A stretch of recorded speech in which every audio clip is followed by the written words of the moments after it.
Hello guys, SSC GD 2025లో notification వచ్చింది కదా. ఈ జాబ్లో మనం చూసుకున్నట్టయితే 25,400 వేకెన్సీలు వచ్చాయి కదా. జాబ్ ఎలా కొట్టాలంటే ప్రొఫైల్ ఎలా ఉండాలనేది నేను ఈ డిస్క్రిప్షన్లో ఫుల్ వీడియో అనేది నేను చేయబోతున్నాను.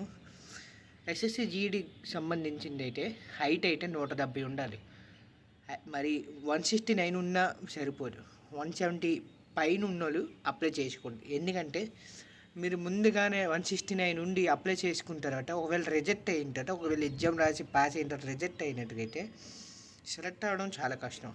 170 పైన ఉన్న వాళ్ళు అప్లై చేసుకోండి. ఇంకోటి, రన్నింగ్ 5 km రన్నింగ్ ఏది అనేది మీరు ఏంటంటే డైలీ వెళ్ళండి. అలాగే రెండో పూట టైం ఉన్న వెళ్ళండి.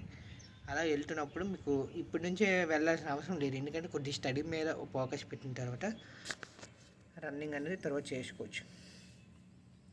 అయితే సిలబస్ ఏట్ అనేది మీరు చూసుకున్నట్టుగైతే, మీరు ఎస్ఎస్సి జీడీ నోటిఫికేషన్లో కింద సిలబస్ అన్నీ ఉన్నాయి. మీరు చూసుకున్నట్టుగైతే ఆ సిలబస్ని ఫాలో అయితే సరిపోతుంది. 166, 167, 168 ఉంటే మరి అప్లై చేసిన వేస్ట్. ఎందుకంటే మీరు ఇంత చదివి రాసిన తర్వాత హైట్ పోయితే మళ్ళీ బాగానే ఉంటుంది. ఓకేనా, అర్థం చేసుకున్నారు కాబట్టి అర్థం చేసుకొని, ఎందుకంటే మనకి జీడీలో చాలా మీరు వెళ్తూ ఉంటారు కదా, ఈ ప్రతి నోటిఫికేషన్లో వేరే అందరూ పోతూ ఉంటాయి కదా. అదేవిధంగా మీరు గమనించాల్సింది ఏంటంటే హైట్ మొత్తం 170 పైన ఉన్నది అప్లై చేయండి. తర్వాత ఎడ్యుకేషన్ అయితే మీరు 10th బేసే ఉంటుంది మ్యాక్సిమం.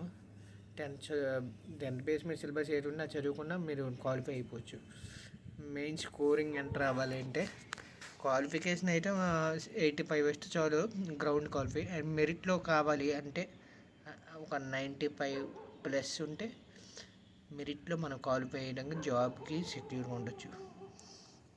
దీనికి సంబంధించిన జాబ్స్ సిఏపిఎఫ్లోనే 5 paramilitary, BSF, CASF, CRPF, ASF, అలాగే ఎస్ఎస్సిబి, అస్సాం రైఫిల్స్కి సంబంధించిగా చెప్పాను. అయితే ఎస్ఎఫ్ ఈ జాబ్ ప్రొఫైల్ నుంచి మనకి పారామిలిటరీ జీడీ పోస్ట్ అనేది రిలీజ్ అయ్యింది. కాబట్టి జాగ్రత్త చదువుకొని 170 హైట్ పైన ఉన్న వాళ్ళు ఈ వీడియో అప్లై చేసుకోండి ప్రొఫైల్. అలాగే ఇంకేమైనా డౌట్స్ ఉంటే కామెంట్లో మీకు కామెంట్ చేయండి. అయితే నా వీడియో కానీ మీకు నచ్చినట్టయితే లైక్ చేసి సబ్స్క్రైబ్ చేయండి. మరెన్నో అప్డేట్ మీకు తెలియజేస్తాను.